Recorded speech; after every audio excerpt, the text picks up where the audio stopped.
مناسوٹا سے کال ہے جی. فیصل صاحب ہیں لائن پہ. السلام علیکم.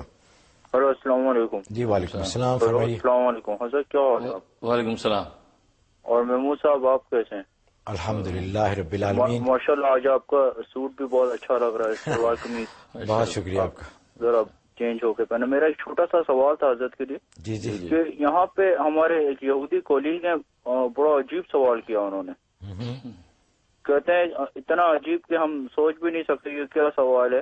اچھا. کہتے ہیں کہ آپ نے کلمے میں آپ کے جو کلمہ ہے لا الہ الا اللہ محمد رسول اللہ، اس میں محمد رسول اللہ بعد میں کیوں ہے؟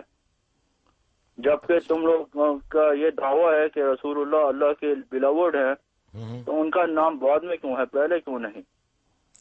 تو اتنا عجیب سوال تھا حضرت، ہمیں تو سمجھ ہی نہیں آیا ہم یہ کیا سوال ہے.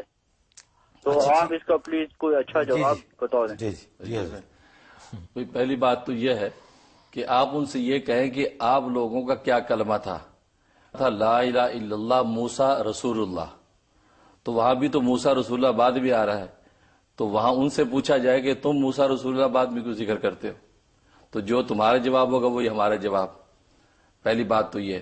اور دوسری بات یہ ہے کہ تو حسن اتفاق ہوا کہ حضرت علی رضی اللہ تعالیٰ عنہ کے زمانے میں حضرت علی مرتضیٰ رضی اللہ تعالیٰ عنہ سے سیم یہی سوال ایک یہودی نے کیا تھا، اور کہا تھا کہ تم لوگ کہتے ہو کہ تمہارے نبی اللہ کے حبیب ہیں، تو اللہ کے حبیب ہے تو محبوب جو ہوتا ہے اس کو تو عاشق پہلے لاتا ہے، خود بعد میں ہوتا ہے. تو یہاں تو عاشق نے ایسی جو ہے کہ وہ غرض ظاہر کی کہ اپنا نام پہلے لایا، معشوق کا نام بعد میں لایا ہے.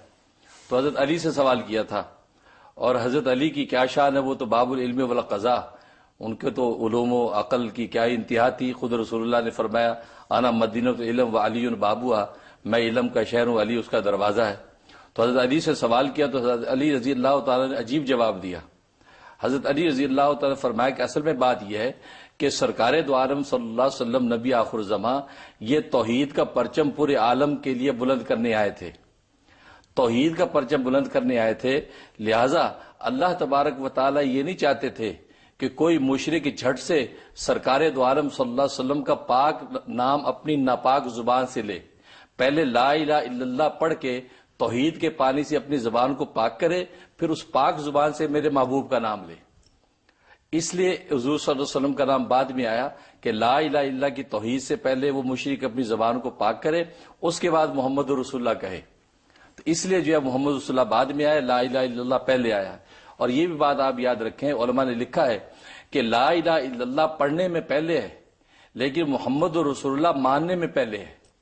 اس لیے کہ محمد کو جب ہم رسول مانیں گے تو پھر ہمارا لا الہ الا اللہ اللہ کے یہاں قابل اعتبار ہوگا. اگر ہم محمد کو رسول نہ مانیں اور اللہ کو معبود مانیں تو ایمان مکمل نہیں ہے. یہ وجہ کہ مشرکین مکہ اللہ کو تو معبود مانتے تھے لیکن محمد کو رسول نہیں مانتے تھے. لہذا محمد کو رسول ماننا پہلے ہے اور لا الہ الا اللہ کی توحید بعد میں آتی ہے، کیونکہ محمد کو رسول ماننے کے بعد جب توحید مانیں گے تو اب قابل قبول ہوگا. تو اس لیے بعد میں نام آیا ہے. تو اس میں کوئی ایسی بات نہیں ہے. ہمارا سوال دلچسپ تھا، اللہ تعالیٰ قبول فرمائے. ویسے بھی حضرت بعد میں آیا تو اللہ کے بعد ہی آیا نا، کسی اور کے بعد تو نہیں آیا. صحیح ہے. اللہ تو خالق تو مالک تو اللہ ہی ہے.